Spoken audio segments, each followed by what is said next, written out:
Please do not rely on the U.S. government for assisted departure or evacuation at this time. There are currently no United States evacuation points.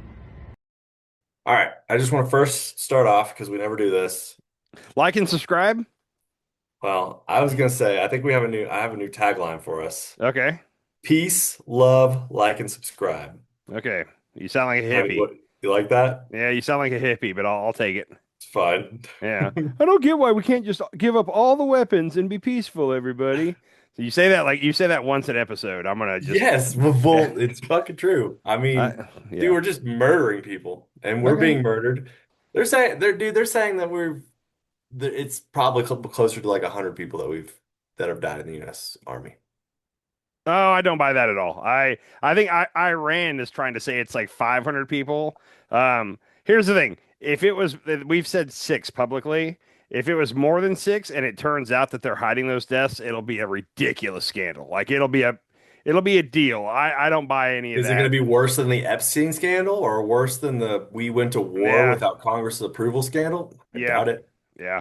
I hope that actually I hope I'm right and there's not more. But let's see. I don't think that one's true. I keep seeing that online, and now I do think injuries. I think a lot of injuries are being hidden from us right now, but deaths they kind of have to. Yeah. Yeah, well, you talk about scandals. I don't think that the Trump administration either don't care about scandals or they actually want scandals. Not when it comes to dead soldiers. Dead soldiers is kryptonite. You don't play with that. Trust I me. don't know. I would not be surprised if it turns out the numbers are way higher than what they're reporting. Okay, well I would be surprised. So we differ on that one. Okay. Um, and yeah, before we get to the war, we got some important stuff we got to cover. Okay. First of all, Trump has I want to say he fired her so bad, but he didn't. So first of all, let's just say this.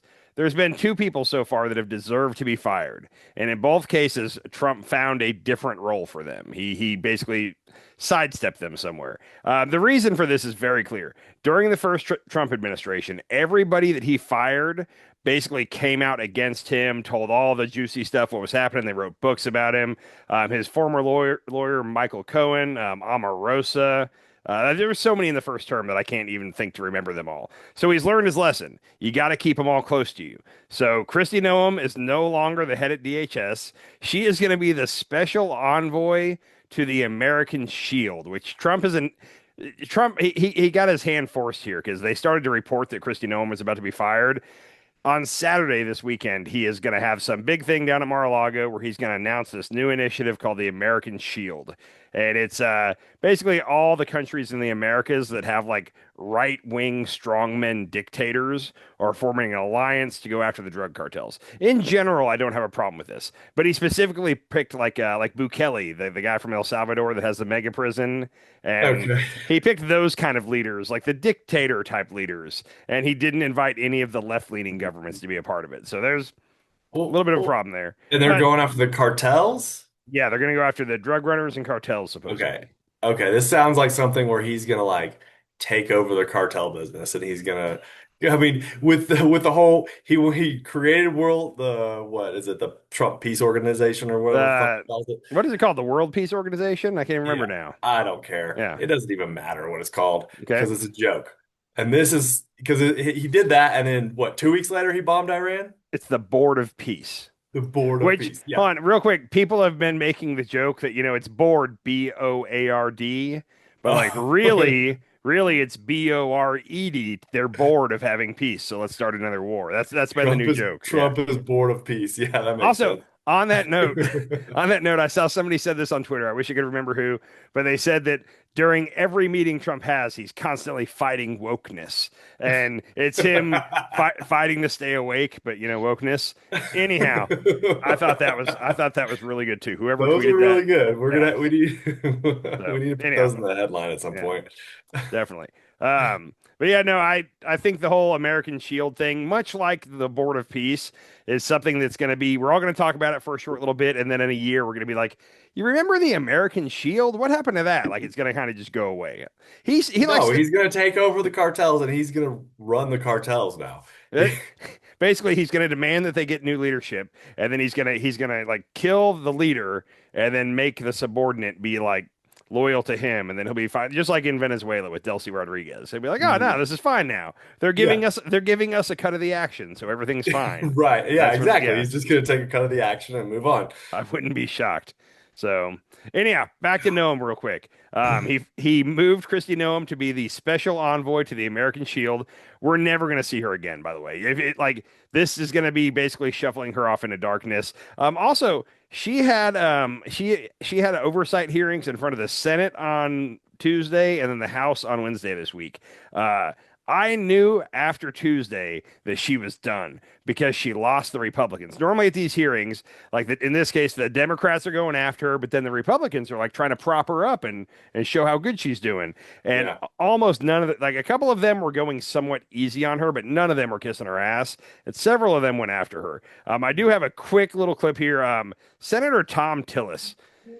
He is the number one reason we should have term limits because once they realize they're not running again, suddenly they feel free to just say what they really think. They're not worried about getting reelected. And if Yeah. we had term limits, then you would constantly have a group of senators and congressmen that like aren't afraid of getting reelected or not, so they're just going to do what's right.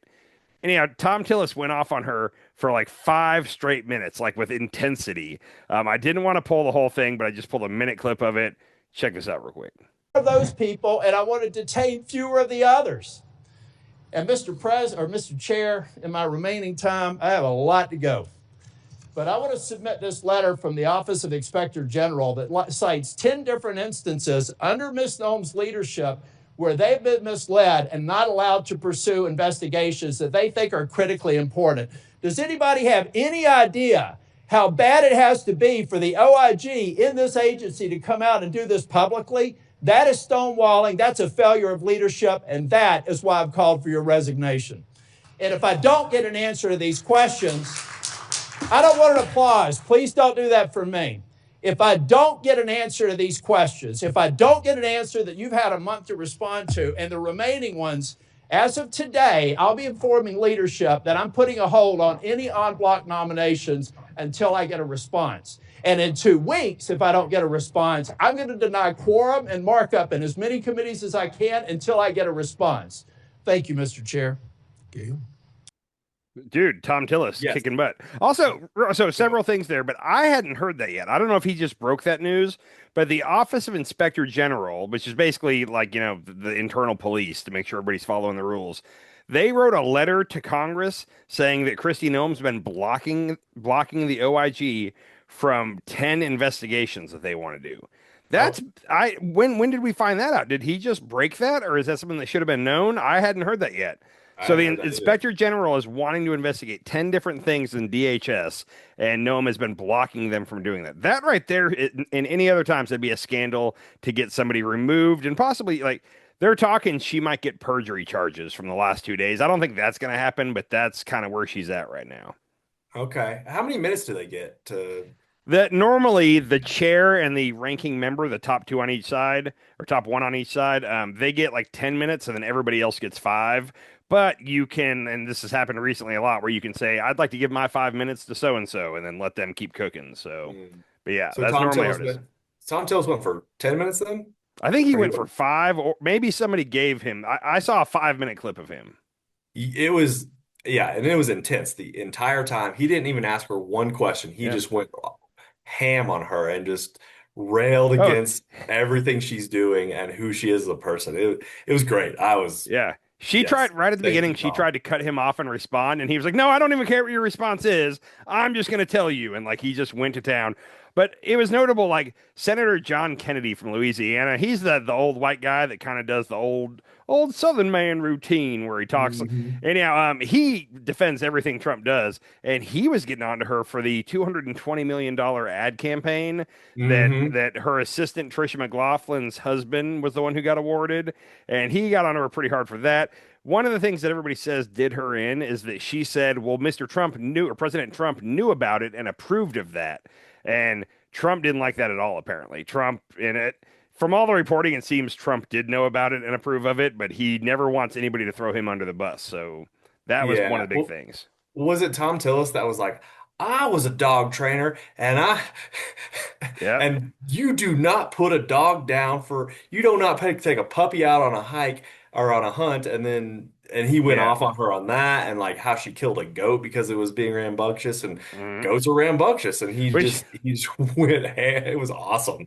Representative Jared Moskowitz from Florida. I don't have the picture. So there's a lot about him. I'll get to the rest in a minute, but he was wearing a big button on his suit that said "Justice for Cricket." Cricket was the name of the dog she shot. So he wore a "Justice for Cricket" button. The other thing that really, in my mind, hurt her, and I had soccer tonight, so I was talking to some of the soccer moms about this, and the first thing they all pointed out was there was a lady, and I can't remember her name. She's a female Democrat congressman, and she said point blank, she said, "Hey, we've all seen the tabloid, or we've all seen the headlines.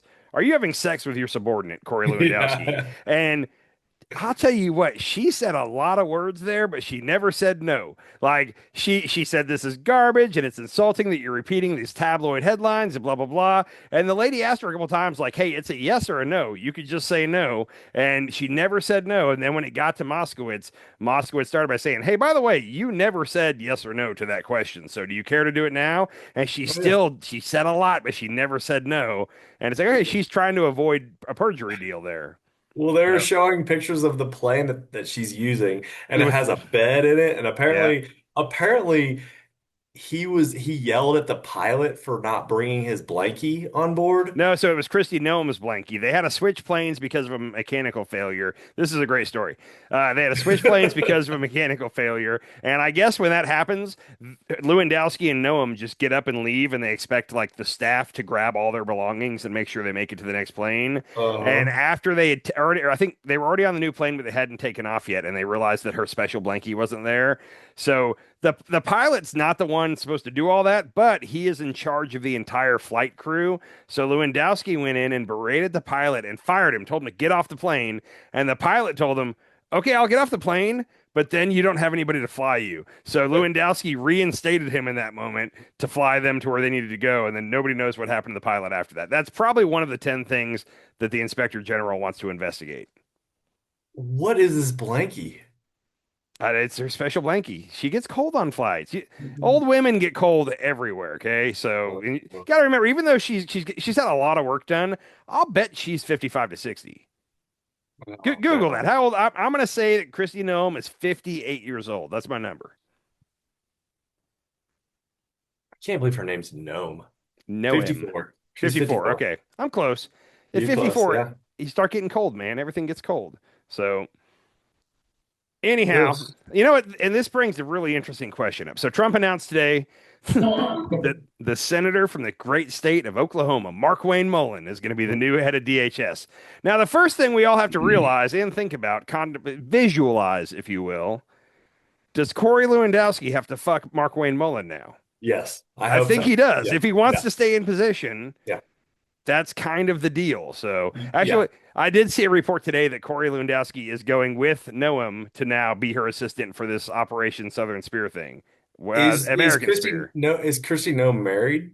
Yes. And this is the Okay. best part. At the hearings, as they're asking her these questions, she's not denying it. Her husband is right beside her to the viewer's right. He's right behind her. So he's sitting there having to like not look affected by this. It's so good. Whoa. Yeah. I wonder if he's like well, what's his name married to? Are they both married? Lewandowski was married. I don't know if he still is. He definitely was Okay. married at one point. I don't know if he is now, Okay. So but Kristy Noem's cheating on her husband with some allegedly. But dude. all she had to say was no at any point there, and she would never say no. So it appears so. Sounds like Anyhow, it. yeah. So MarkWayne Mullen, and I didn't pull a lot on MarkWayne Mullen.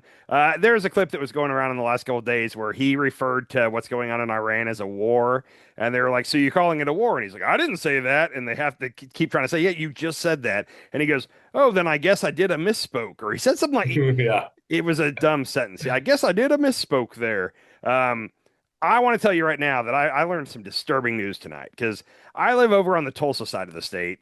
And I don't know why, but I just assumed he was over on the Oklahoma side of the state. I just assumed that. I have no reason to know why. The Oklahoma Uh, side? Oklahoma sorry, the City. Oklahoma City side. Excuse me. Yeah. Tonight at soccer, I made a comment about what a moron he was. And one of the soccer dads turns and looks at me and he goes, "Well, he lives in your city." And I was like, "What?" And they were like, "Yeah, a guy I work with sees him at the gym all the time. And the gym's like 4 miles from my house." Oh, wow. Now, he's probably not here very often. I guess his family's here. He's got to be in DC a lot. But now I'm going to be on the hunt for MarkWayne Mullen for the rest of my life. Are you gonna berate him? I don't know what I would do if I saw him. He's a big dude, and he used to be an MMA fighter, and apparently he's got like a 5-0 record. Like he's in shape. Like He's he's only fought 5 times. dude. He's known to be a little rambunctious. Like if somebody's horse playing, MarkWayne Mullen will get in there and be a little too rough. Like that's kind of his. That's his MO. So. Okay. Yeah, I will say Mark Wayne has not always been as bad as he is now. There's one clip that's going around. Apparently, there is a section of MAGA, and Mark Wayne has been just going around and defending Trump on TV left and right. Mark Wayne's on CNN, Fox, MSNBC, ABC, CBS, like you name it, he's on it defending Trump. That's the reason he got this job. A lot of reporters today said that they've heard that every time MarkWayne Mullen's on TV, Trump will watch it and then like call somebody afterward and be like, man, MarkWayne Mullen was just on Fox and he did a great job. So he's very impressed with how Mark Wayne handles the media. And that's why he got this job 100%. Yeah, and I'm kind of excited because nobody can be as bad as Kristy Noem. No, so I think, and I think that I'm a little hard on Mark Wayne simply because he's got two first names. Like right off the No, bat. I mean you're hard on him because he defends everything Trump does, and Trump does a lot of shitty things. True. But Yeah. but Mark Wayne wasn't always this bad. And as the first video I have on Mark Wayne, I just want to bring this up. Now, the far right, for some reason, isn't happy with MarkWayne Mullen being named this. I don't know why. Maybe they're mad Noem's leaving, but so they're bringing up a video from the past, hoping that Trump will see it and Trump will like unnominate him. By the way, this needs to be said too. He said that Mark Wayne's going to take over effective March 31st. That's not how this works. This is a cabinet level position. The Senate has to approve of him. So there's going to be a whole process, and then on top of that, and I wish I'd pulled this so I don't get it wrong, but the committee that has to approve him is chaired by Rand Paul, and Rand Paul and MarkWayne Mullen have been sparring this whole year. And at one point, MarkWayne Mullen, like basically, if you remember, Rand Paul got beaten up like badly by a neighbor a couple years ago, like almost lost his eye apparently. And like recently in a committee hearing, Mark Wayne said like he can see why his neighbor did that or said something like that. Like it's just been chippy. And now the committee that has to approve him is Rand Paul. So that's just I think it'll go okay, but that's just a fun little wrinkle. Interesting. But so, and I don't think they can do that in the next 3 weeks. Like, so I think there's going to be a temporary period where Noam's going to be out and some person we've never heard of is going to technically be in charge of DHS until Mark Wayne gets approved. But he's got to go through like Senate confirmation hearings. So that's a couple days worth of TV right there. So I don't know. That'll be interesting. Yeah. He's a better choice than Noam, honestly. Now, I say he's a better choice. And I'll say this though. DHS is the largest of all the government. I don't want to. What do you call that? Government agencies, I guess. They house DHS was created after 9/11, and before 9/11, like there was no ICE, there was INS, but INS and Border Patrol and TSA and all the different things that make up DHS were all just independent. And then they had the idea that, hey, since this is all kind of about national security, let's put them all under one umbrella and have one cabinet secretary. Who did that? George W. Bush. It was when we were It was when we were putting through the Patriot Act and all. It's when we created ICE. Like we got rid of INS and moved to ICE at that point. So DHS was created for all that. But because of that, DHS, I think maybe only the military is a larger like agency than DHS. So really, it's about someone who knows how to manage a crap load of people and micromanage and all that. And Kristy Noem had been a governor, and you could kind of say that a governor is a good transition to the head because as a governor, you're running a state. You've got a lot of people under you. You've got different departments. So it's all about managing. He's been a senator, and before that, he owned a plumbing company here in town. You see his trucks all over town, Mullen Plumbing. And apparently, when he became a senator, he sold apparently he sold it for a shitload. Like he's rich because of selling his plumbing. Weren't you using his plumbing services at one point? I still am. So oh God, I was gonna cancel. I was even talking to one of the guys that comes out, and I was like, "Hey, like how bad is MarkWayne Mullen?" And he was like, "Yeah, I've never met him. He sold the company like 3 years ago." So, and as soon as they said he sold the company, I was like, "Okay, I'm not gonna stop using him." I'm not going to look to see who the new owner is. I'm just going to keep using them. I don't want to know. They're fine. I'm not going to mess with it. Yeah. But I don't the plumbing company is not like running DHS, so I think anybody's better than Noem, and MarkWayne is better than Noem. But then also when you look at like what kind of a candidate would you want to run this? It's not MarkWayne Mullen. Like you'd want somebody that has experience running a large state or a large agency of some kind. Either way, back to my video real quick. Or sorry, you want to comment on that? I was going to say just another bad pick from Trump. Yeah, it could have been so much worse. That's what we all have to remember is Kash Patel, RFK, Tulsi. Like the bar is so low. So Well, for me, Mark Wayne seems like a fucking moron too. he's a sitting senator, so he's above. You got to remember, we made a podcaster the head of the FBI. That's true. So I mean, Oh yeah. we picked a senator to do it. That's better A than Fox News host is in It's- charge of our entire military. exactly. So What the fuck? it could have been so much worse. Is all I'm trying to say. Okay. Okay. Okay. Anyhow, I'll calm down. back to what I was. I keep distracting myself from this point. But the far right is for some reason mad, or at least a section of the far right is mad that he picked Mark Wayne. They're trying to sink him. Here's a clip, and this is from right after January 6, 2021. It turns out. If you ever see the videos, which most of them you can't find online anymore, but the videos of when Ashley Babbitt got shot trying to break into the Senate, the security guard that shot her, that Trump and all his people say murdered her and should be in jail for murder. He was a Capitol police officer. MarkWayne Mullen was tucked in right behind him. Like he was defending MarkWayne Mullen pretty much. He took the shot. He took the shot, and MarkWayne Mullen he came out everywhere for like a couple months after that. I'm gonna say he's a Capitol police officer. I can't remember, but he came out on his side. Here's a clip of that real quick. This is the old MarkWayne Mullen. I guarantee you, I don't know for a fact, but I guarantee you he's never had to pull his weapon in a manner like that before. He was the last person in the world that ever wanted to use force like that. And he wasn't wanting to do that. I know for a fact because after it happened, he came over and he was physically and emotionally distraught. And I actually gave him a hug. And I said, sir, you did what you had to do. And I mean that. Unfortunately, the young lady, her family's life has changed. And it was an unfortunate situation that she lost her life and some people lost their loved ones. But the lieutenant's life has also changed too, because if it's the first time you've ever had to use lethal force, that doesn't ever leave you. And it wasn't his choice. He didn't show up to work that day to have to do that. He was doing his job, and he got put in a situation where he had to do his job because there was members still in the balcony. And if you're going to present your weapon in a manner and give commands and they still don't listen and they still approach, you don't have a choice, because either you have to, at that point, discharge your weapon in a manner of self-defense, or that weapon's going to be taken away from you. It's going to be used on you, and it's going to put all of our lives in danger too. I don't know if that makes me, I mean, in those moments, like right after January 6th, there were a lot of Republicans that were changing their tone on Donald Trump, right? Just for that brief moment, they were like, the Capitol Police saved us. Like, they helped out. They saved us. Like, we were in danger. What Donald Trump did. Remember, did they have a hearing where, like, the Republicans were basically talking about how this was an insurrection? No, they never had a hearing. They tried to impeach him, and several Republicans in the impeachment, Republicans were saying, yeah, he was wrong to do this, but this should be handled in the courts. It shouldn't be handled by the Senate, was basically their line. So, Okay. And what I said going into that, I'm not trying to tell you Mark Wayne's a good guy. I'm saying, hey, this is what Mark Wayne used to be. That was just a brief moment. What was he like before? Like before that, was he a Trump sycophant? I think he was such a new senator during the first term that he didn't make the news. Like nobody really knew who he was during the first term. So now he's got some clout. And like I said, he's done a good job for himself. He's putting himself out there. He's going on every channel. Like he's making the most of his opportunities, and he's creating his own opportunities. I don't like him. I'm just saying he has risen with some hard work here. Is all I'm trying to say. And he's your neighbor. I can't wait to. I don't know if I saw it, like. I always wonder, like, if I saw Trump, what would I really do? And I probably wouldn't do anything. I wouldn't say anything. I wouldn't scream at him. I'd probably just shake my head.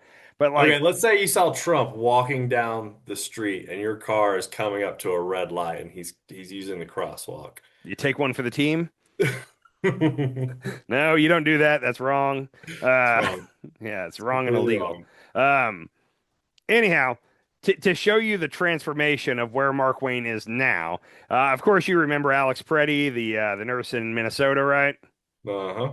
So right after his unfortunate death, here was MarkWayne on TV. About it. Today, there's a report of an ICE officer getting his finger bit off, and then unfortunately, a deranged individual that came in to cause max damage with a loaded pistol with an extra mag that was completely loaded was shot and killed. How much more does this got to go on before the Democrat leaders there take responsibility for their words? Now, is that before he actually watched the video, or is that? I don't know. That's a good question, and I don't know the answer. But Or does he just always take the side of law enforcement? he always takes the side of Trump recently. Like what he defends whatever Trump did. Also, Except for on January 6th. well, but that was back before. Now, after Trump rose to power again, a lot of people just said, okay, like if I'm gonna go, got to go along to get along, basically. So Bend the knee. yeah, bend the knee. But part of the thing, though, in Noem's hearings in the last 2 days, a lot of Democrats said, "Hey, right after the Renee Good and the Alex Preddy shootings, you called them domestic terrorists. Now that you've seen the videos and all that, do you care to take that back?" Basically, was the question. And she kept saying no. She was like, "I'm not going to say anything until the investigation's complete." And they were like, "Well, you didn't wait then to say it, so why don't you take it back?" And she was refusing to take that back.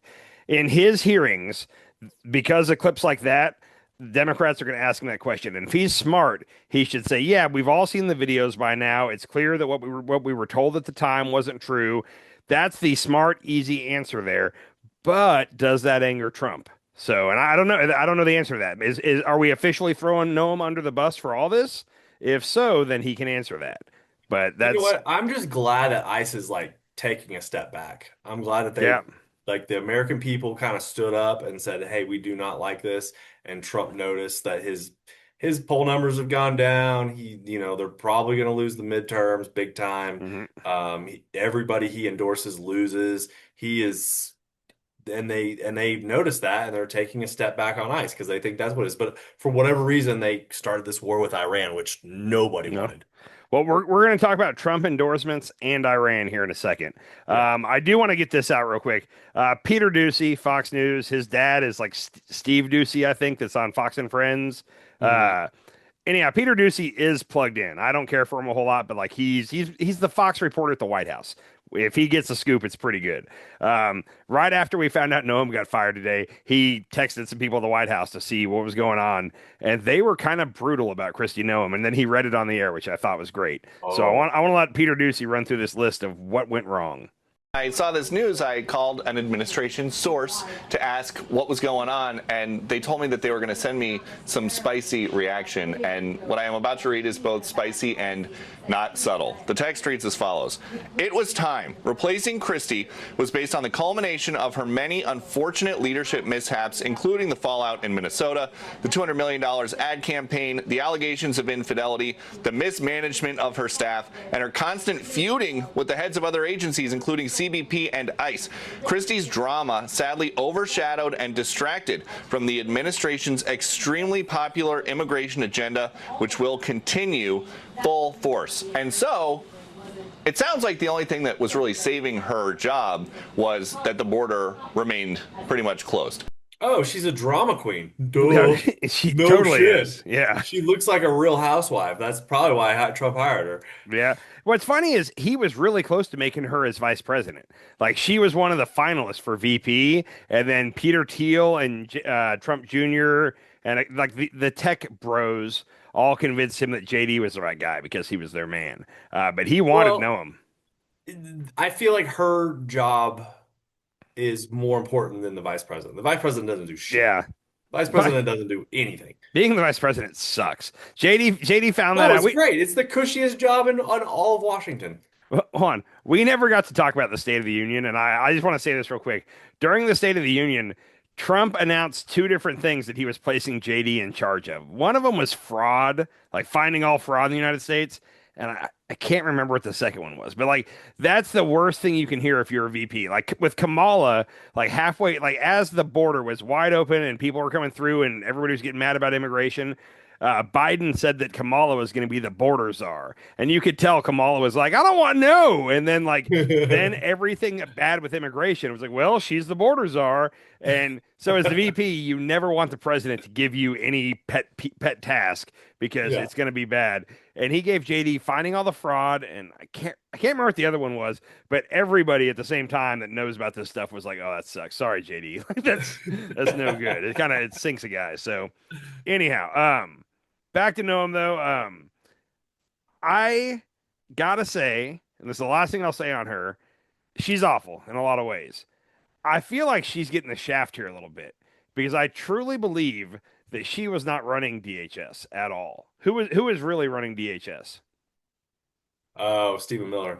It seemed pretty, and all the reporting was that he was telling them what to do and they were executing it. So she probably got fired for a lot of things that Stephen Miller was really responsible for. No, she got fired for being a drama queen and for banging her subordinate. 50% of it was her, and the other 50% of it was Stephen Miller. I firmly believe. Okay.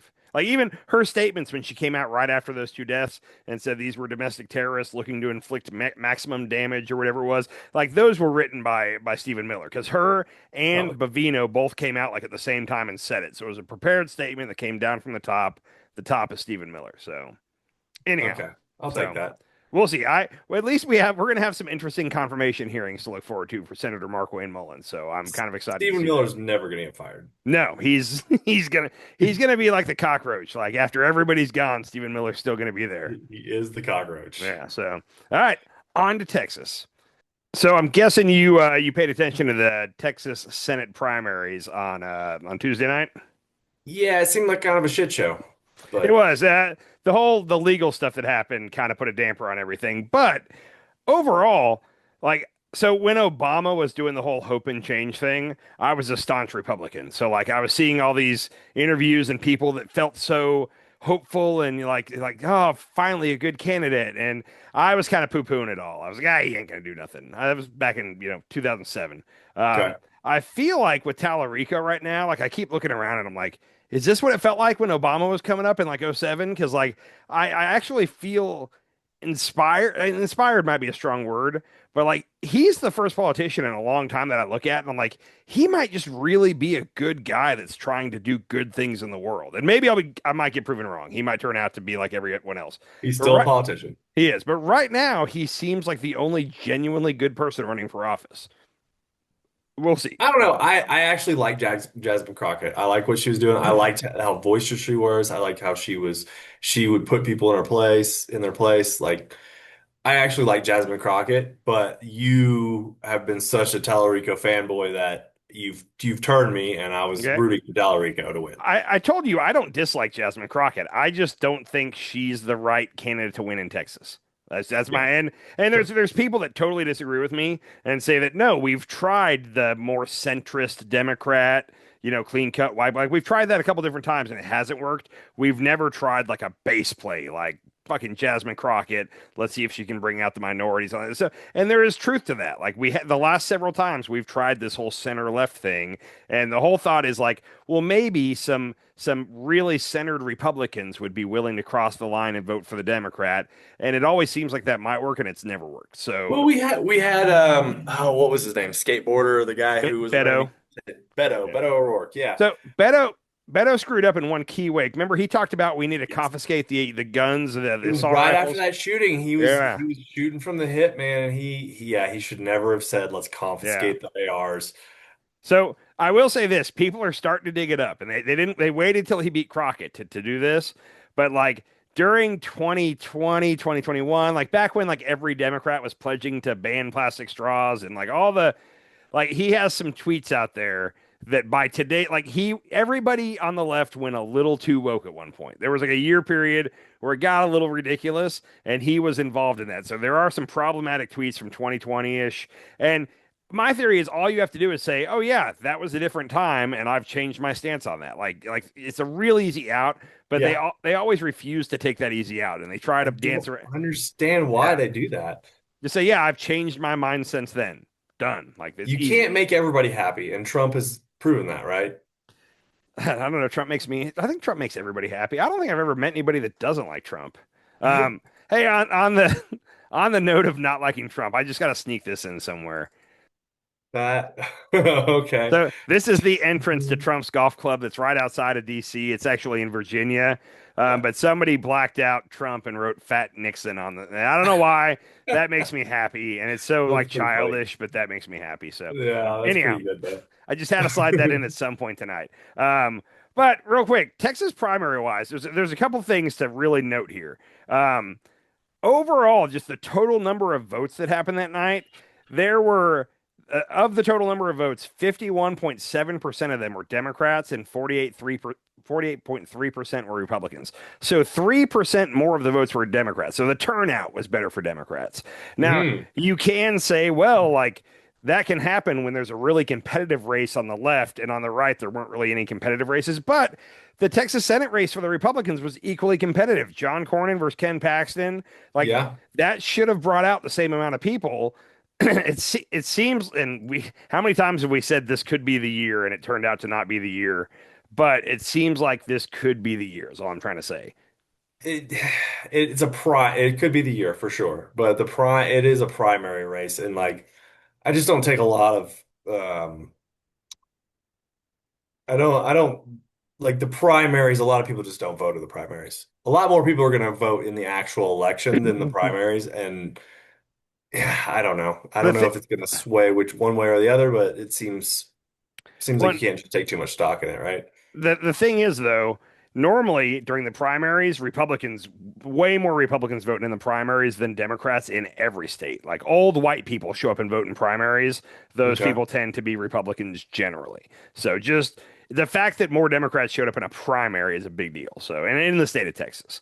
Okay. So I don't even know. Do you have any clue what the final vote was for Talarico? Like, I feel like he won by like 7%, maybe. It was like 54 or 55 to 48. It was 54, yeah, 54 to 48 or 49, something like Okay, yeah. that. So I mean, he put up a good show. He ran a good campaign, and he's got a good campaign crew around him. So like, this will be interesting. Now, when it comes to the Republican side of things, if nobody gets over 50%, then the top two vote getters go to a runoff. So there was a guy named Wesley Hunt who was he was in and he got like 7 or 8% of the vote. So he's out now, and in 12 weeks we have a rematch between Ken Paxton and John Cornyn. John Cornyn is a current U.S. Senator. He's been there for like 30 years. He is a Bush Republican. And I will say this. I don't hate John Cornyn at all. John Cornyn is a conservative Republican, but he also like doesn't back a lot of Trump's crazy shit, and like he's not afraid to say when he disagrees with something. Bush So one or two. Bush two, he might be a Bush one Republican too. He's been, yeah, you know what? He could be a Bush one Republican also. He's been there for 30 years. Okay. So he's a So Bush one Republican. It's yeah, just better than a Bush two. I don't know. Yeah, Bush, I mean, Bush, like, you gotta like George W. Bush, right? now now he seems likable. When he left, he had like a 30% approval rating. Right, Yeah. right. He's a likable guy. Like when he was the owner of the Texas Rangers, everybody liked George W. Bush. He's He was, always been funny. Like the thing yeah, about George Bush, and everybody always said the reason he wins is because he's the kind of guy you'd like to go have a beer with. sure, And sure. I would agree with that statement. But when he was president, he basically relinquished all his power over to Dick Cheney, and then we went to all these wars. Yeah, I would say that that was probably a mistake. Um, John Cornyn became a U.S. Senator in November 2002, so he's a Bush 2 Republican. Okay. He's served for 23 years. Dang. And I'll bet Okay. he was probably like a state representative before that or a congressman. Let me see here. Not that it really Dang. matters. Okay. So he's been in it for a while, 23 years. So he was the Attorney General of Texas for 3 years, and then he was a justice on the Texas Supreme Court from 91 to 97, and Okay. then he was let's see, then He's still a Republican. yeah. Either way, but like I said, he's not the worst Republican you could have. He's not bad. I like John Cornyn. If I wish that this could be like Talarico versus Ted Cruz. Like I want to get Ted Cruz out of office so bad. Yeah. Like Cornyn's Well, not the, no. Hold on. Ted Cruz is up for like Supreme Court nomination at this point. I don't like that one bit. yeah, that's scary. Oh, that's scary. Yeah. Anyhow, so back to the runoff. this is great for Democrats because now Ken Paxton, sorry, I said who John Cornyn is. Ken Paxton is the Attorney General of Texas, and he is corrupt AF. He's under so many different investigations by the federal government. He got impeached earlier, I think it was last year, by the Texas State Senate, and he didn't get convicted. But and the thing is, like, he's clearly guilty of most of these things, and nobody's even trying to defend that he's not guilty. They're basically saying, well, you can't try him till he's out of office. Like, that's kind of where they're at.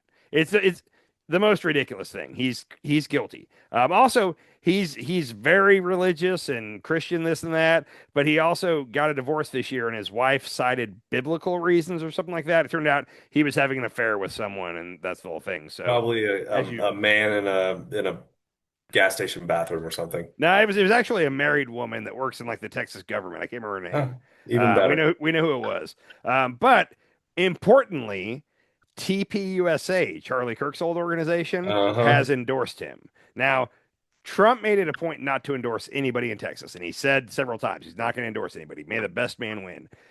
But now we're at a point where he has to endorse somebody. Like, you don't want this to be a battle till the end because they're both they're gonna bloody each other. They're gonna hit each other with the best things. Yes. And that if you're a Republican, you don't want that. So everybody's calling on Trump to endorse one of the two of them and try to get the other one out of the race, just so they don't have to do this runoff. All the old school Republicans in the Senate, in the House, in Washington in general, they know that Cornyn's the right person to endorse. Right now, in all the polling, if it's Cornyn versus Talarico, Cornyn's going to win by a point or two. If it's Paxton versus Talarico, Talarico wins by like 3 or 4 points. That's what the polling shows. Polling might not be right. And Paxton's the one that cheated on his wife and yes, got impeached and all this shit. Okay. But has the TPUSA endorsement. So and he's way more MAGA. Like, and his whole thing this whole time has been that he's the MAGA candidate. John Cornyn's a rhino. John Cornyn's been working to obstruct President Trump from his goals and this and that. That's his campaign ads. But the smart move is to endorse Cornyn. He's got better statewide electability, basically. They're trying to convince Trump to do this. Before I even get to that, Donald Trump came out with a tweet today. Trump said, the Republican primary race for the United States Senate in the great state of Texas, a state I love and won 3 times in record numbers, the highest vote ever recorded by far.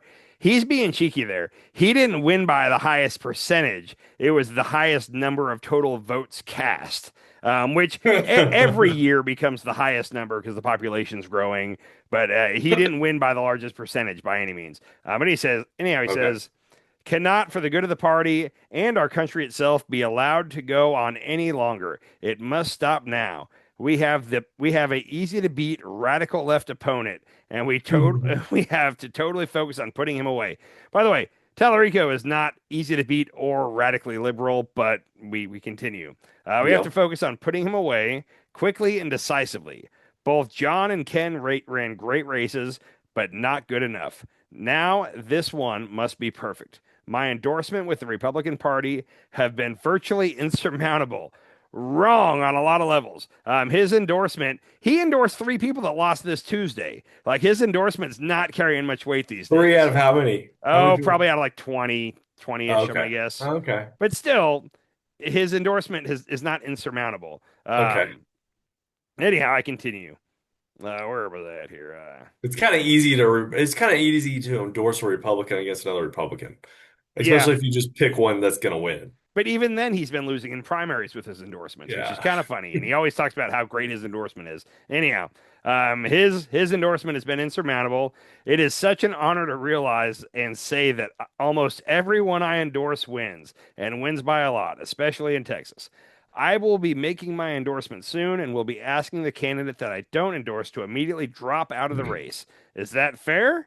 We must win in November. Thank you for your attention to this matter, President Donald J. Trump. A lot of Texans are really upset about that. That's awesome. Good job, Trump. When Biden dropped out of the race and Kamala won the nomination without a real vote, everybody was saying how that disenfranchised the voters. You didn't let the voters pick. And now Trump is saying he's going to pick one of these two, and the other one needs to drop out of the race. And that the Republicans are the ones standing up going, no, that's not how this works. Also, TPUSA pretty much said no, like that's not how this works. And Oh. John Cornyn is a bad candidate, and Ken Paxton also he did something about it within the last couple of months where he's basically mandating that every Texas school have a TPUSA chapter, which seems to be against the Constitution and state laws and all kinds of stuff, but he's doing Yeah. it. So they like him. Who's in charge of TPUSA now? I mean, I know. It's Erica, and then there's a guy, and I can't remember his name, but he was like Charlie's best friend, and he kind of stepped up. He's the main male figure there now. Is he Can't remember going his out and name. doing the same thing Charlie was doing? His Like, last I haven't heard of anybody from TPUSA actually like being a lead figure. No, so for the record, his last name is Corbin, I think. I could be wrong on that. Like Jeremy Corbin or something along Oh, those that sounds lines. familiar. Yeah. I think I'm right on that. I'm not. Maybe I'm wrong. But they still had like they had one of their big conferences. I don't know, a month ago. Erica Kirk came out on stage to fireworks as she usually does. But they're normally big in registering young voters, and then right before the election, driving people to the polls. So like when we see them again, will be in the lead up to the midterms, which is coming up soon. Yeah, Jeremy Corbyn's a British politician, former Labour Party leader. Yeah. Who who am Well, I?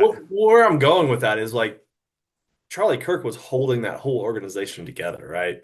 He Yeah. was the leader. He was out there speaking. He had a podcast. He was going on other podcasts. Like he was driving TPUSA to the point to where it is now, right? He's the leader of it. But without like a solid leader who's out there chanting TPUSA, like how long does that organization last? Agreed. And Andrew Colvett was the guy's name. Corbin Yeah. Colvett. I was a little off, but Andrew Okay. Colvett. But you're right on that. And I think at first it appeared that Erica was going to step up and do all this, but the Yeah. Candace Owens stuff towards Erica, like, and Erica is almost helping Candace Owens. Erica has done a lot of stuff that just doesn't seem right. Like when you watch her in an interview, like just nothing seems right about it. Yeah. And a lot of people get that feeling where something's just a little off. And Yeah. that helps somebody like Candace Owens come out with a 8-part series about how she thinks Erica killed Charlie, which I Oh watched wait, I thought it was she was a man. no, that's President Macron of France's wife is a man, according Okay. Yeah. to Okay. Candace. I still say you have to be real aware of Candace because a lot of women our age are paying attention to Candace, like more than you want to know. So Yeah. it's You don't want to get on interesting. her bad side. Yeah. But Candace, we love you. Candace is going to do a documentary on us. That'd be interesting. But yeah, so Trump's calling on whoever he doesn't endorse to drop out. Ken Paxton came out today and said he's not dropping out. He doesn't care who the president endorses. He's not Good. dropping out. Everybody seems to think that clearly Trump is going to endorse Cornyn, but like I think he wants to endorse Paxton. I really do. I think that this is going to be a struggle, and there's a solid chance that he comes out and endorses Paxton. And even then, I don't think Cornyn drops out by any means. I think you're right. Hold He on. wants Ken to. Paxton is a criminal, an adulterer. And he's been there for Trump. Like during the 2020 election that was stolen from Trump, Ken Paxton was the one that did like a lawsuit to the Supreme Court to like whatever Trump wants, Ken Paxton's going to do. Like Ken Paxton's been there for him, Yeah, and he's going Ken Paxton. he's MAGA, and John Cornyn hasn't been very MAGA to be honest with you. I Okay. think that they're begging Trump to please endorse Cornyn, and it is the smart move if you want to hold the Senate. But there's a part of Trump that's like, no, if I endorse Paxton, he'll win. Like I guarantee he's thinking that, and that's what we have to be hoping. Number one, if you want Talarico, you have to be hoping that this does go through a full runoff and they get dirty with each other, and then you got to hope that Paxton somehow wins. That's the ultimate. Like that would be the best case scenario for Talarico, and even then. I wouldn't put money on Talarico winning just because it's every year in Texas we think this is or not every year every 2 years in Texas we think this is the year and then it doesn't happen, so I'm not getting my hopes up. But Well, fucking Beto O'Rourke, man, that was so disappointing. As soon as he came out with that statement saying we need to ban ARs, it was like, he said it in one of the you debates. just lost your what? Yeah, he said it in one of the debates and immediately the it was like, debate. why? But Yeah. the Uvalde shooting had happened like that week and everybody's emotions were high, and if he was running like a nationwide campaign it would have been the smart thing to do because most of America was in the mood to talk about gun reform, but not most of Texas. So Not in Texas, man. yeah, You don't talk about taking your guns away in Texas. nope. That is a rule, a Mm. solid rule in Texas. I'll tell you. Also, if it's Talarico versus Ken Paxton, like Talarico's gonna own him on the like who's more Christian, who's a better spiritual person. Like that's easy for Talarico, and that it's just I Okay. want that matchup so bad. Yeah, I mean those debates will be fun for sure. Yeah. Oh, okay. I hadn't even thought about the debates. Ken Paxton versus Talarico. So Talarico's good. a very good speaker. Like that. Yeah, Ken Paxton's in trouble. Yeah, All honestly, right. Go even Ken Paxton. Let's do this. it, there's talk, and I don't know how the primaries work in Texas exactly, but there's talk that like Democrats could show up to vote for the runoff, and there's talk that a lot of them want to show up and vote for Ken Paxton to put Ken Paxton over the top so that it's Talarico versus Paxton. I don't know if that's true. I've seen that online. I don't know if they can even do that. I've just seen that. Okay. Huh. So, Interesting. I have one more thing about Texas. okay. Crenshaw's out, man. Dude, okay, and then I have another thing after this, but yeah, Dan Crenshaw screwed up because he got sideways with Tucker Carlson. Him and Tucker have beef, and I don't even know where it started, but him and Tucker don't get along well, and they talk some crap about each other. And then Okay. he started beef with a podcaster named Sean Ryan. Oh, yeah. Sean Ryan actually has a somewhat decent show. He leans right, but he's been up in arms about the Epstein stuff, and he keeps having like Ro Khanna and Thomas Massey on. He seems like a generally good dude. But him and Dan Crenshaw got into a beef about something, and at one point he invited Crenshaw to come on his show and like have it out, and Crenshaw accepted, but then Sean Ryan said he didn't accept by the date that they were. It turned into a whole thing, and at that point I tried to figure out what it was they were fighting about. Like I spent some time online trying to figure it out, and I have no clue what the actual fight was about. They're just fighting at this point, but. Dan Crenshaw's out. Eye Patch McCain, as they call him, which Tucker Carlson invented the name Eye Patch McCain because remember, Republicans don't like John McCain anymore. They don't think he was a real Republican. So calling somebody Eye Patch McCain is a grave insult to that person. I guess Tucker has that much sway? I think Tucker does, Sean Ryan does, and in Texas, and like with Texas primary voters. Like if this was like the general election voters that came out, maybe not, but with the primary voters, yeah. So. Okay. Yeah. Also, who is he running against? so that was the key thing. The guy he's running about, God, I want to say Tim Roth, but that's an actor. But it's a name similar to that, like Roth or something. And because Texas redrew all the districts, they kind of combined Crenshaw into a district that this other guy's been in the Texas State House for years and has great name recognition and all kinds of stuff. So like the guy definitely had a leg up on Crenshaw. He's very loved in that area. He's been a politician there for a long time. So Is he running against a Democrat worthy of talking about or no? probably not. I think that seat's definitely going to go to a Republican. But Okay. the other seat that's definitely going to go to a Republican that we have to at least mention, there is a YouTube personality named Herrera. What is his name? Brandon Herrera. Brandon Herrera, his name on YouTube is like the AK guy or that AK guy or something along those lines, AK-47 guy. Okay. Are you familiar with him at all? I'm looking at a photo right now. Yeah. He has The a AK guy. yeah, he's got a podcast of his own, and then he does one with four other dudes that they all seem like they are former soldiers of one kind or another. And like it's actually not a bad pod. It's just not my kind of stuff, but it's four guys sitting around talking about stuff. And like all of them are former operators, former SEALs or whatever. But I know a couple people that know Brandon Herrera and like his shows. So he's somewhat popular. He's a YouTube personality. He's got some name recognition. He's young. He is challenging in the primary a rep named Tony Gonzalez. Does that name ring a bell to you at all? Totally. Yeah. How do you know Tony Gonzalez? He's been around for forever. Nah, but what recently has he done? I don't know. Okay, hear me out on this. You'll remember this story in a second. Tony Gonzalez, a couple years ago, started having an affair with one of his staffers. And according to text messages we've all seen now, it didn't start as like an invited affair. Like he was forcing himself on to this young staffer and asking her to send nude pictures. She was saying no. We've all seen the text. Okay. They ended up having a relationship. At one point, she left her husband for this state rep. The state rep is married. Tony Gonzalez is married. Wasn't she a stripper too? I don't know. She might have been. I think you're right Okay. on that. I think Okay. that was a part of it. But she left her husband for Tony Gonzalez, and then Tony Gonzalez was like, "Bitch, I'm not leaving my family. Like, we're just having fun." And then she lit herself on fire and killed herself. Yeah, oh, God. Yeah, you can't even laugh about that. But yeah, Yeah. So a while back, we find out that Tony Gonzalez's staffer died by lighting herself on fire. And then a little bit later, we find out that they were having an affair. And then just recently, we find out that like he was pretty much harassing her and I would say, guys, Harvey Weinstein, like Harvey Weinstein style, like forcing her into being physical with him. It's a very bad look. Republicans, under any other circumstance, would be calling for him to resign right now. But the majority is so thin in the House that if Mike Johnson loses just one more person, he can't get anything passed without Democratic help. So they're letting him stay in office. In any other circumstance, he'd be resigning, but they're insisting that he stays in office.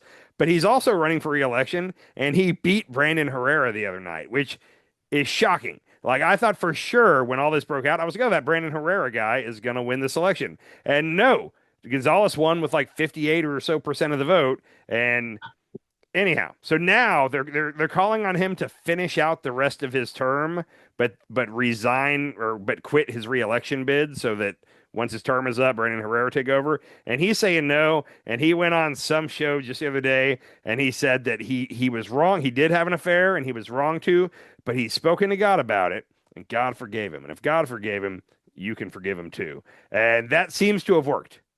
God forgave him? He talked to God and God forgave him. Did God tell him that he forgave him? Well, if he's Catholic, the preacher told him that God said that in confession. You know, I don't know. I don't even think the priests actually have a direct line to God and get actual messages. Well, how else do they know how many Hail Marys you're supposed to do? That's just up to them. I always assumed it was God telling them that. I don't know. I don't think I've never heard of anybody actually having a direct line to God. When you confess your sins, are you confessing it to the priest or are you confessing it to God through the priest? I always thought you were confessing it to God through the priest. Am I wrong? I'm not the best Catholic, so I don't know. I don't know. Yeah. Yeah, I don't well, know. You're confessing it to the priest for sure. but I figured he was relaying that info. Oh no, and maybe none of it makes sense. Hold Yeah. on. Because maybe you're doing it to the priest and God. But the priest never, when I confessed my sins back in the day, he never said, God told me you need to do 6 Hail Marys and a Our feel like Father or whatever. I feel like but that's implied. I don't know. I mean, yeah, I don't know. This is a whole other show unto itself. So let's leave that there for now because we could go down I that need to road go for a while. confession. It's been decades. Yeah, you got a lot to attain for, boy. It's going to be a 4-hour session. Yeah, you're correct. All right, I'm done with Texas. You got anything else on Texas? No. Okay. There's one other tiny thing in the news happening that deserves some attention, and that Okay. is the special military operation in Iran. The Jeffrey Epstein War. Yeah, it's not a war. You can't say war unless you're Donald Trump or Pete Hegseth. Which, Or MarkWayne Mullen. yeah, hey, I had a misspoke. You mind? Misspoke. So, and I showed a compilation last time. There's so many more of them out there right now. I'm not going to play one tonight, but Who was it the other day? Oh no, it was on the Daily Show again. It was probably. yeah, he was he was like, it's not a war except for all the bang bangs and boom That was- booms. That was Michael Costa. Yeah. When Jon Stewart's not there, Michael Costa and Desi Lydic are the best two. They're all good, but it's Jordan Klepper too. What am I saying? They're all good. Oh yeah. But anyhow, yeah, he's been good this week. But first of all, we're gonna move past whether or not it's a war or not. They've settled on this is a special military operation. But Pete Hegseth spoke this afternoon. Trump spoke this morning. They both called it a war repeatedly. But Congress is not going to call it a war because they don't want to have to vote on it. Now, they did vote, and they voted on whether or not to have a vote, which in their mind, what they're all trying to get away from, like when Hillary Clinton ran for Senate in 2010 or something like that, maybe, the first thing they did is they pulled up her Iraq war vote and said, hey, in 2003, you voted to go to war in Iraq, and that hurt her real bad with the Democrats. She still won. But everybody doesn't want to go on record of saying yes or no, should we go to war with Iran? So they're trying to avoid that. So what they had today was a vote That to is so feckless, man. That is Yeah, so feckless. Like, just they're a vote your bunch of conscience. cowards. Oh, you know what it is? What's that? Israel. How so? We're all taking money from Israel. This is a Now, war that Netanyahu has wanted for what, 40 years? It's been his So- dream for 40 years. they're all taking money from Israel, first of all. And I think that here's the thing. It's not just Republicans that don't want to vote on this. The Democrats, because there's a lot of them that secretly are okay with this. They just don't want to vote that way. So Yeah, feckless bastards, man. These stupid Yeah. Democrats. So, and the vote went along party lines pretty much. Like Thomas Massey and one other guy voted with Democrats, and then there were like 3 Democrats that voted with Republicans. But it was like 212 to 219 or something like that. Either way, the Democrats, like a lot of them that want the war, they knew that they could vote no on this or vote yes, we should have a vote, because they knew it wasn't going to pass. So if it was closer, then the votes would have been different, but they knew they were protected here. Either way, in my mind, this vote that we had today should be what we use on everybody, because either you voted that Congress should have the power or they shouldn't. But in their mind, they escaped because they never had to actually vote about the war. They just had to vote about whether or not to have a vote. Anyhow, They should not have to have the vote about having a vote. There should just be a vote. you would think so. Let's let Mike Johnson hop in here real quick and explain the vote today. Fucking Mike Johnson. That guy, I can't wait till he's out of power. You got 8 months. Well, we just had an important series of votes on the House floor. As you know, the War Powers Resolution failed. That is the right result. We are not at war. We have no intention of being at war. The President and the Department of Defense have made this very clear. The Department of War has made it very clear. This is a limited operation. It's an operation that's limited in its scope and duration. It has a very clear mission, and that mission is nearly accomplished by all estimates. We are taking down Iran's ballistic missile capability, its stockpile, and its ability to produce more. They were doing that at a scale and a speed that was more than our regional allies could keep up with, and it was a serious and imminent threat to the United States. We don't need to relitigate all that today, but also we wanted to take down the capability of their Navy, and all of that has been very successful. So this needs to continue. It would have been a very dangerous gambit to take the Commander-in-Chief's ability away to complete this mission. It would have been a very serious misstep by Congress, and I'm grateful that resolution failed. Thou shall not lie. Thou shall not lie. That is a 10th commandment. Isn't he the most religious guy in Congress? Supposedly. You What got to the remember, hold fuck, on. dude? He lies every time he opens his mouth. It's a bullshit lie that comes out of his mouth. I fucking hate that guy. I don't hate a lot of people. Now I know that he's how I wind you up. I always try to figure out how to wind you up, and Mike Johnson's the way. First of all, I wouldn't say he's the most religious guy in Congress. Byron Donalds, if you'll remember, found Jesus in a Waffle House parking lot. So I don't know who's more As religious. you should. Yeah. That's the only way to find Jesus. That's where he's commonly at. That's where Jesus hangs. Yeah. Exactly. In the Astro van. Real quick, Mike Johnson there said, he said at one point, as the president and the Department of War have been very clear, this is not a war. Right there. They're the ones that keep slipping up and calling it a war over and over and over. I could have pulled 10 clips from today when Trump and Hegseth called it a war. I didn't. But they've been very clear that this is not a war. That's Again, to quote Michael Costa, it's not a war except for all the bang bangs and the boom booms and the people dying and the ships being exploded.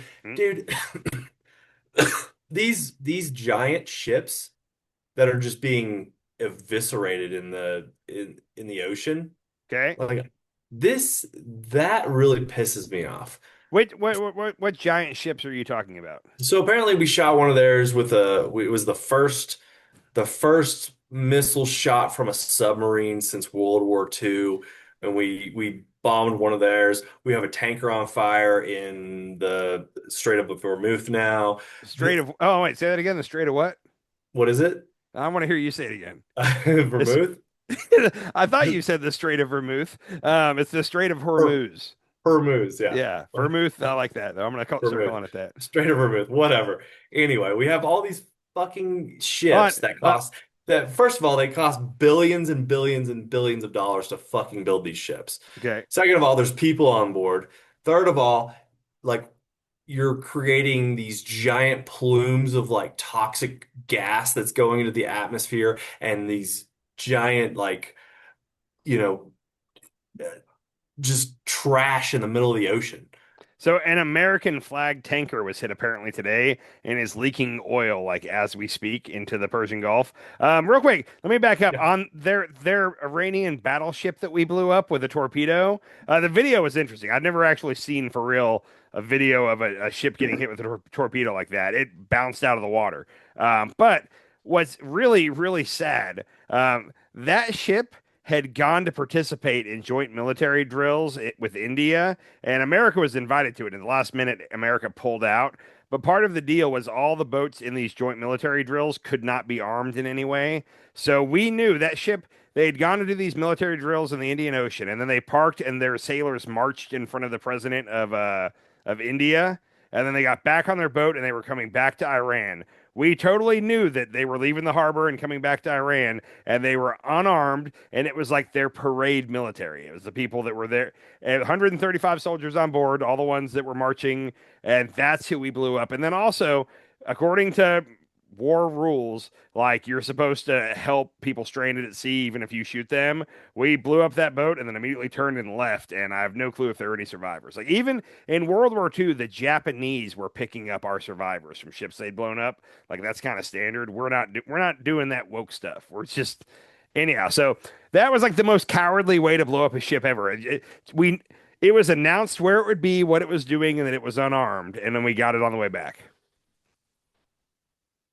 How many rules of war have we broken since Trump's been in office? I don't think that we believe in.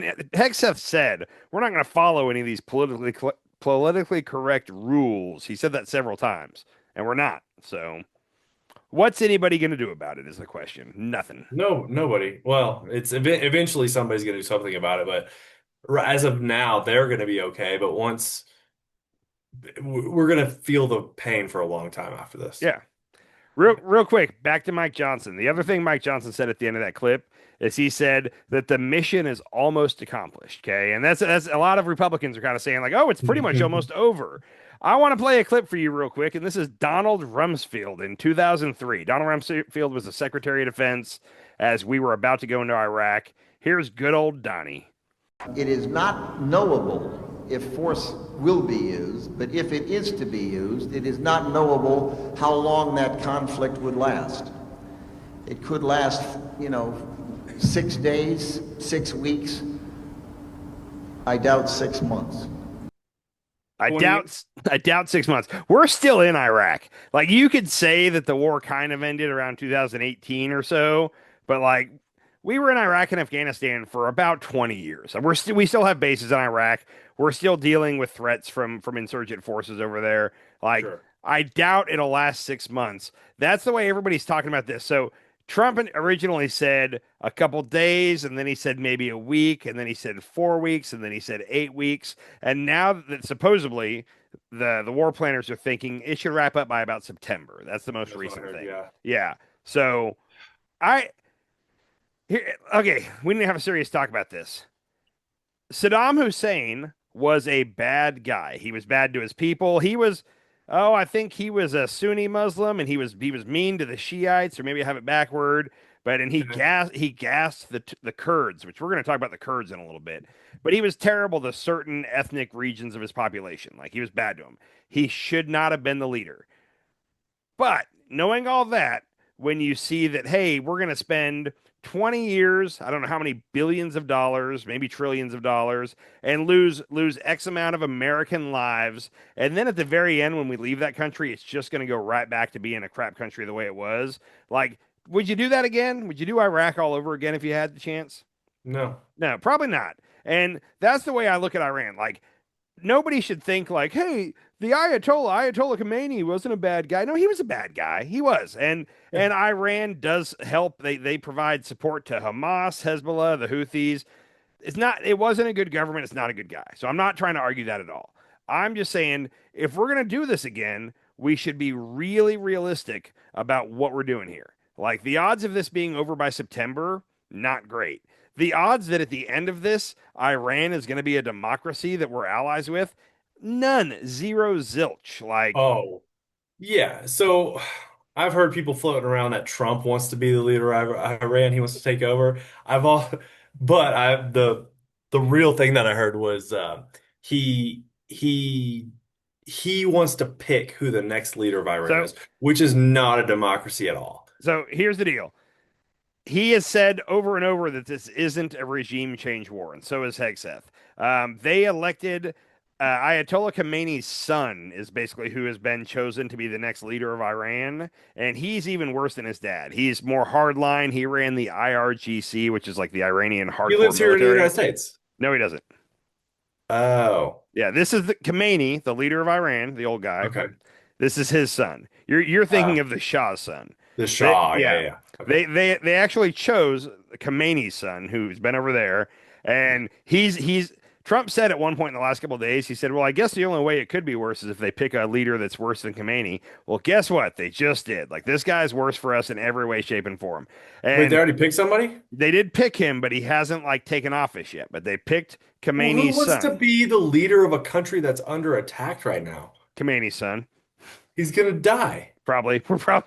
We're probably looking for him right now, and as soon as we know where he is, he's going to get bombed. But Yeah.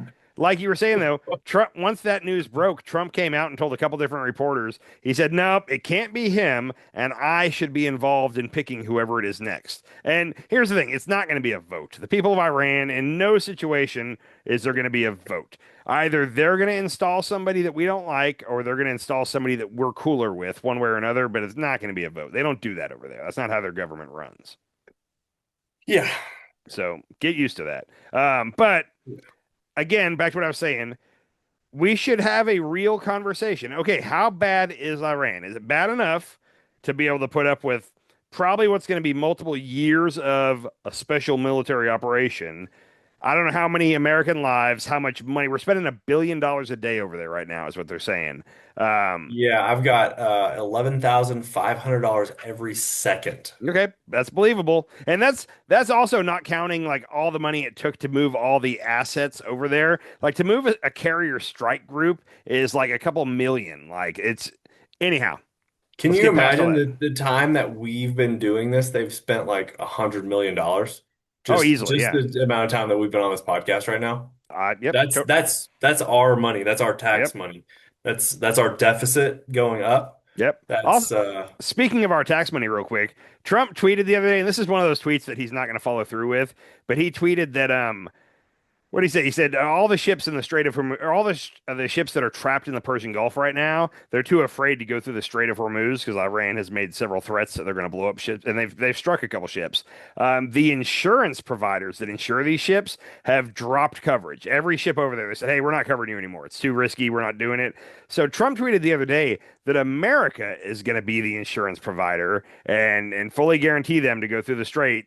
And that means that if any ships get blown up, the American tax dollars are going to be the ones that go to pay for that stuff. So he'll never pay it. It's like yeah, he doesn't pay his bills. He doesn't pay his lawyers. He doesn't pay his contractors in New York when he's building buildings. He doesn't pay his bills. Well, you're right. But anyhow, back to the main thing here. If we had a real serious conversation about what this is going to be like, how long it's going to take, how much it's going to cost, how many American lives, and what it's going to be like once we're done, like what that's going to look like, and then knowing all that information, if the country said, "Okay, we think it's worth it," okay, let's do that.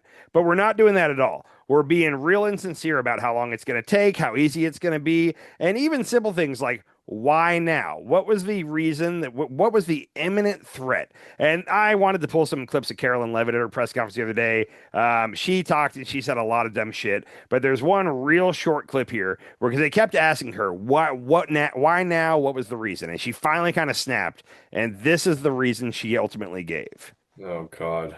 The president had a feeling, again, based on fact, that Iran was going to strike the United States, was going to strike our assets in the region, and he made a determination to launch Operation Epic Fury based on all of those reasons. And I'm going to start using that. I had a feeling based on fact. It was a gut feeling. He could just tell. And Feeling based on fact. he's gone back and forth because he keeps saying that first it was Israel was going to strike, and when that happened, Iran was going to strike us back, which is true that they would have struck us back.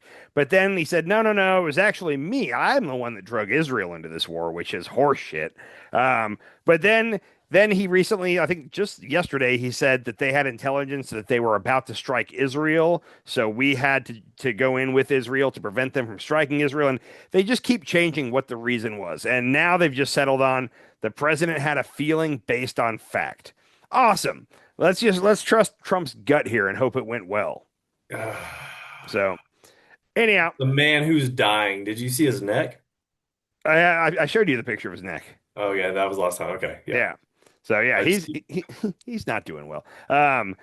Anyhow, you know it, but let's talk about the real reason we're in this war. And here I'm gonna show you one little clip real quick here from Pete Hegseth.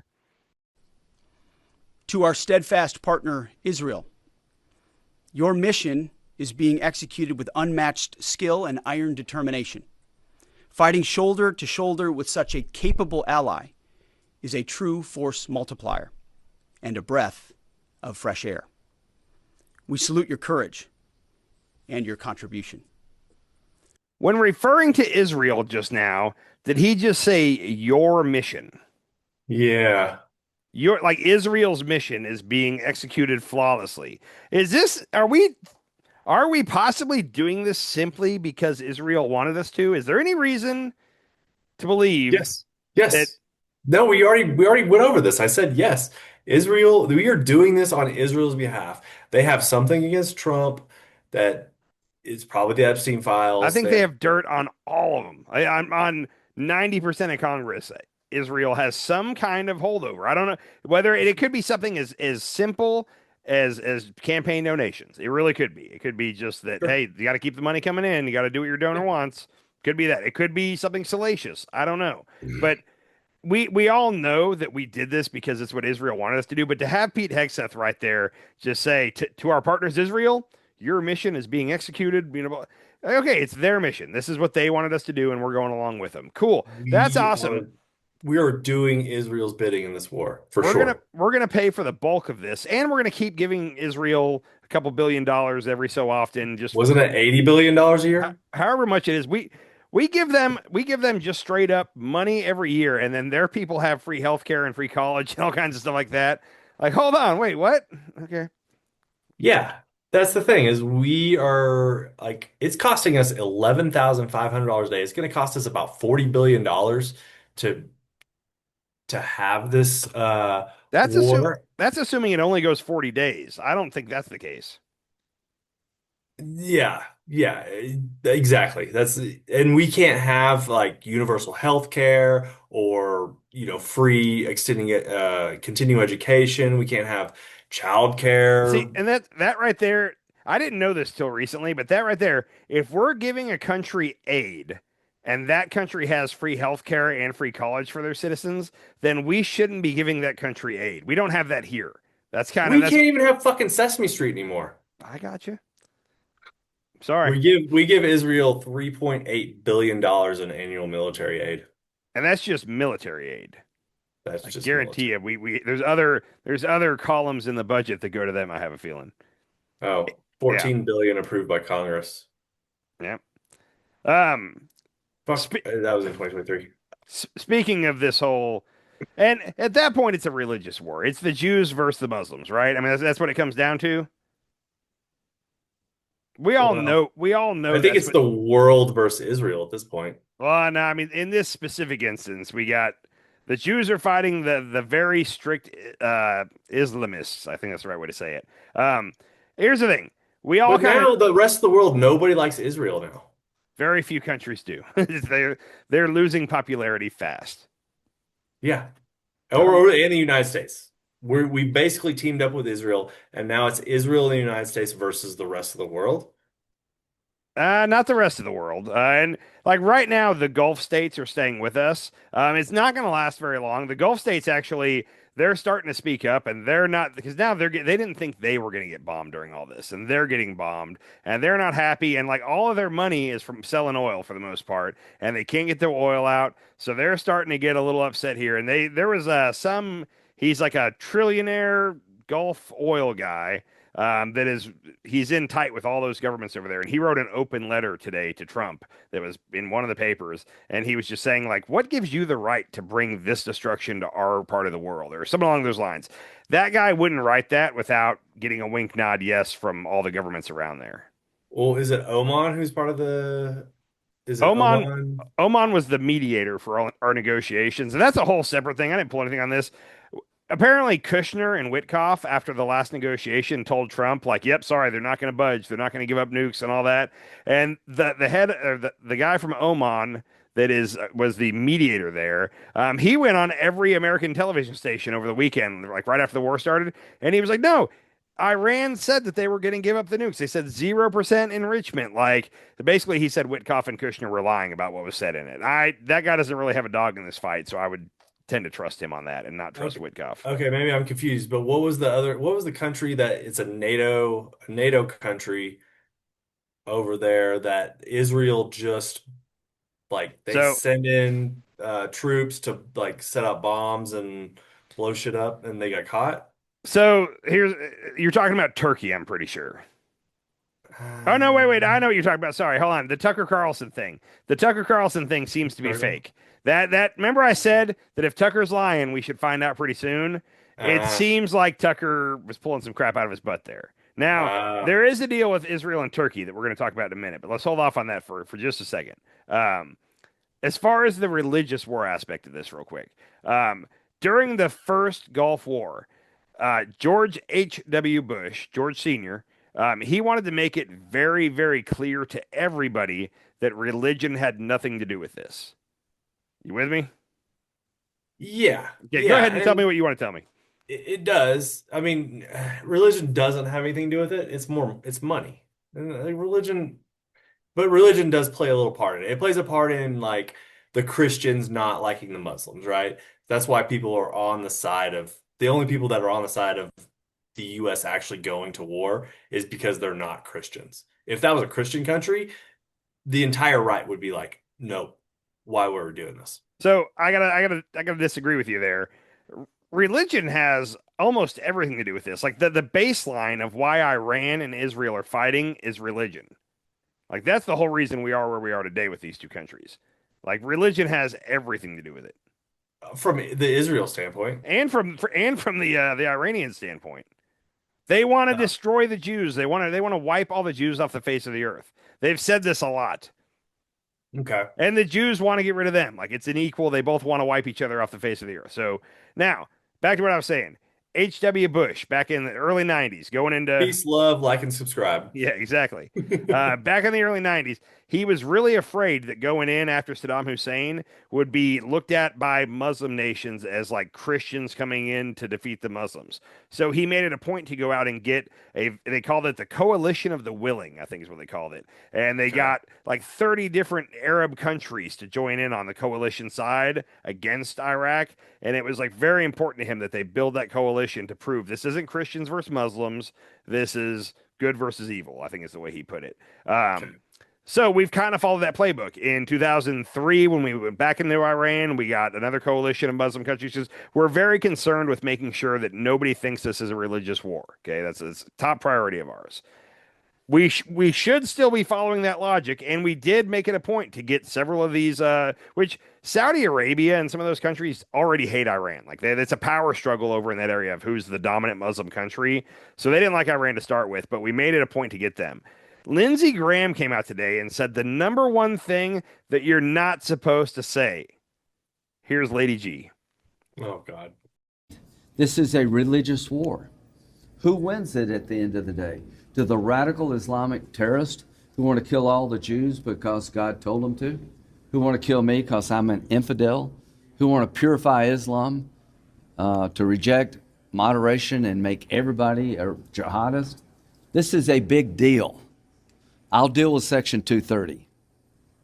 So what we're facing right now is a moment of decision that will set the course of the future of the Mideast for 1,000 years. This is a religious war. We all know that, but you don't say that. We're not supposed to say that out loud. Thank you, Lindsey. Lindsey Graham is like right up there with Mike Johnson for me. He's somehow worse. He's really transformed in the last couple of years. He's an interesting character, and I think how old is he? Oh, 60, 67. I'm going to guess. How old do you think? 60. Yeah, he's probably in his 60s, late 60s. I don't know, man. Like there are some of these people that just they need to go away. They need to get out of politics. They need to stop, and Lindsey Graham is one of them. Like I don't understand who is voting for him, but if you're voting for Lindsey Graham, like you can go fuck yourself. You got to remember, he's in South Carolina. He's in one of the reddest states in the country. Yeah, go fuck yourself. I don't care. If you're voting for Lindsey Graham, go fuck yourself. I'm sorry. If you're voting for Mike Johnson, go fuck yourself. Okay. That's what I'm saying. I'm sorry you feel that way. That's where I'm at right here. Okay. I'm happy for you.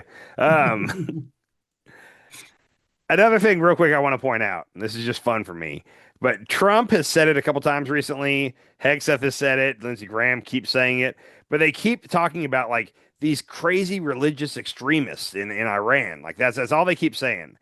Huh. I want to remind you of what Trump does once a week in the White House now. I can't wait.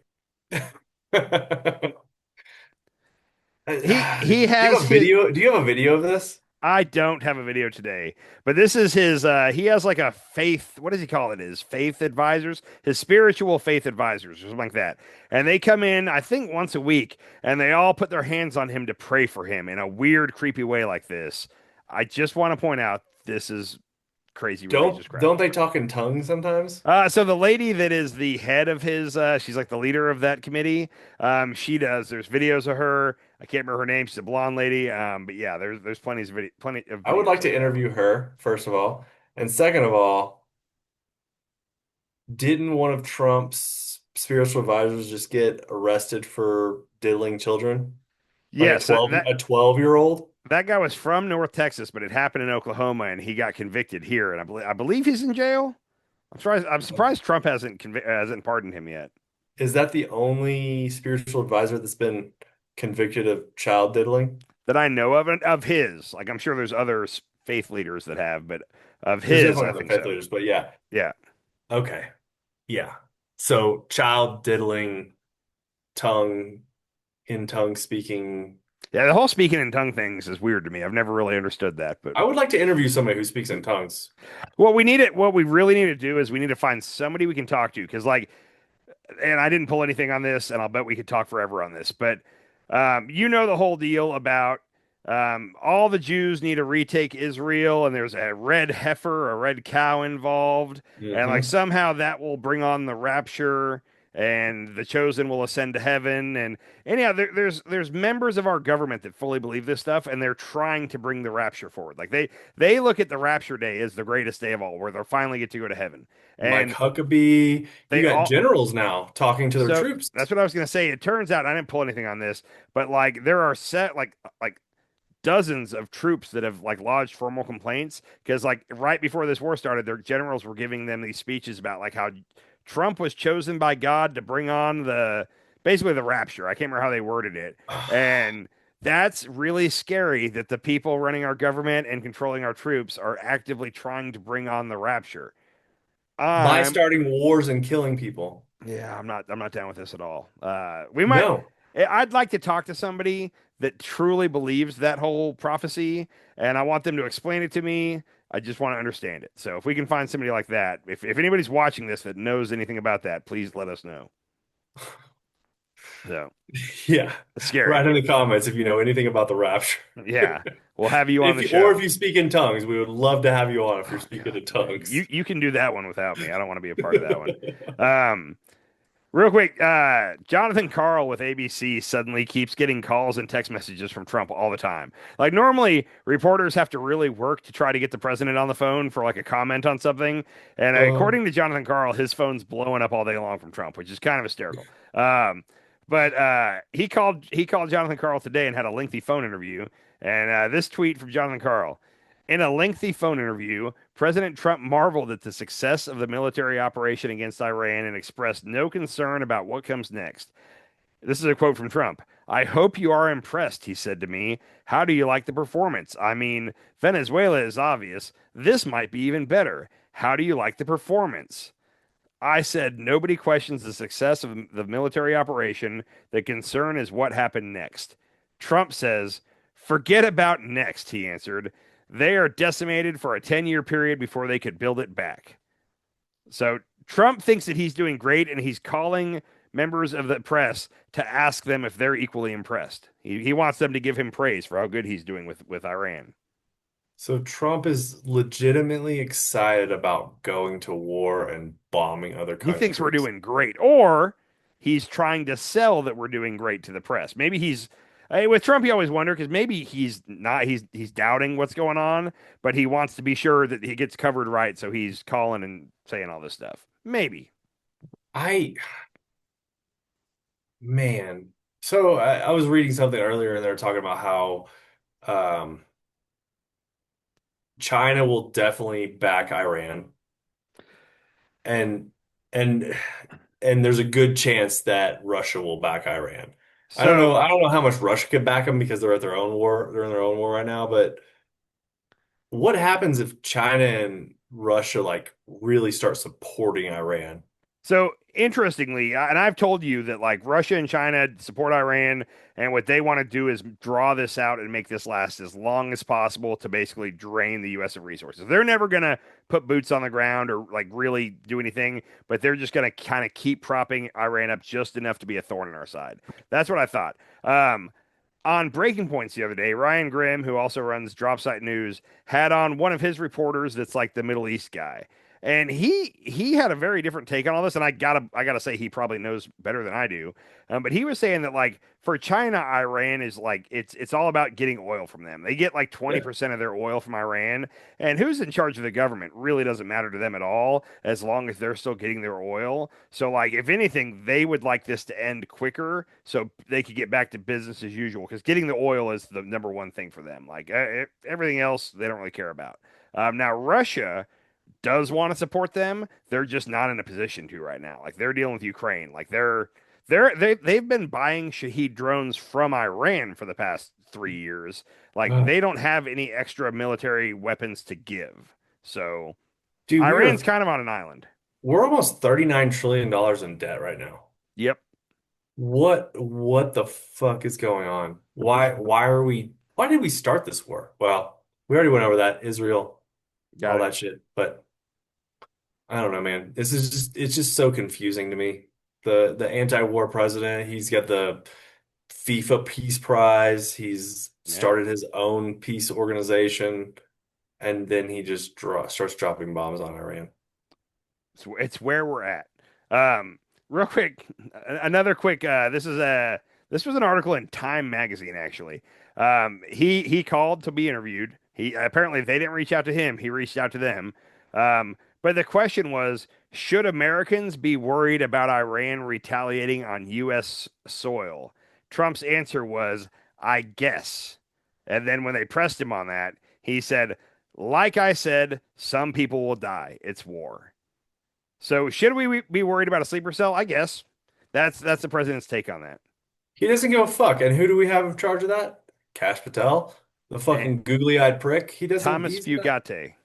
Fugate. Oh, he's in charge. Yeah. The 20-year-old. The fucking 20-year-old is in charge of our sleeper cell. So now it's Kash Patel, Thomas Fugate, and Senator MarkWayne Mullen. Those are our 3 lines of defense right there. We are so fucked, Andy. Yeah. Anyhow, the last thing I'd like to say on that, actually, I got 2 more things on this.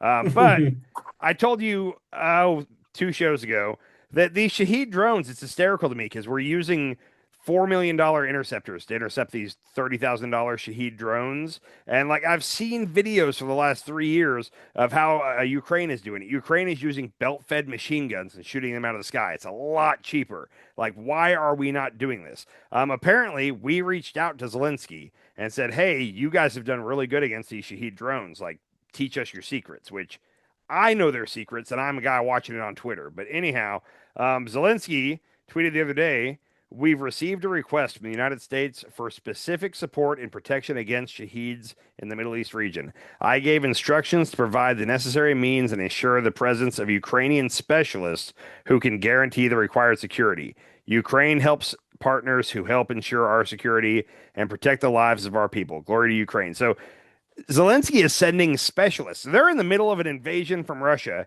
and he is sending some of his troops to the Middle East to teach America how to shoot down these Shahed drones. So thanks to him. That's being a friend. I wonder if JD Vance is going to say thank you. No, you would think he should. I think so. Yeah. That came out yesterday. How do we respond to the kindness, okay? The only thing we've done to Russia as far as sanctions or anything is we have sanctions on the sale of their oil, okay? Right now, because of all this, oil supplies are getting tight, gas prices going up, we need more oil out in the economy. So Scott Bessent this afternoon announced President Trump's energy agenda has resulted in oil and gas production reaching the highest levels ever recorded. To enable oil to keep flowing into the global market, the Treasury Secretary is issuing a temporary 30-day waiver to allow Indian refineries to purchase Russian oil. This deliberately short-term measure will not provide significant financial benefit to the Russian government, as it only authorizes transactions involving oil already stranded at sea. That's bullshit. This is for 1 month. Now Russia can rake in the oil money again, which their economy is desperately needing more money because they're spending so much money on Ukraine. So to thank Ukraine for helping us, we're for 30 days taking the sanctions off of Russia so they can rake in some money to keep the war machine going. It just keeps getting worse and worse. Yeah. I didn't pull it. There was a headline today. Susie Wiles is apparently going off on cabinet secretaries over the last 2 days because she's pissed that the gas prices are going up in the year leading up to a midterm, and she's demanding they do something about it, which is probably why Bessent ended up doing this today. Yeah. But she's screaming at people, and it's like, dude, you started a war in the Middle East. We all know that makes gas prices go up. How are you acting shocked that this is happening? Not just a war. You started an entire war with almost every country in the Middle East at this point, right?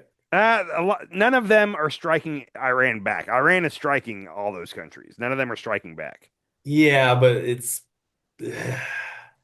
that's a big ask for them not to strike back in some way or another, right? Well, so far they haven't. I don't think that we're necessarily asking them not to. I think Trump would love it if Saudi Arabia, the UAE, Kuwait, like if they joined in and started doing strikes on Iran, Trump would love that. They don't want to. But hold on, but Jared Kushner is like buddy with like Saudi Arabia and the UAE.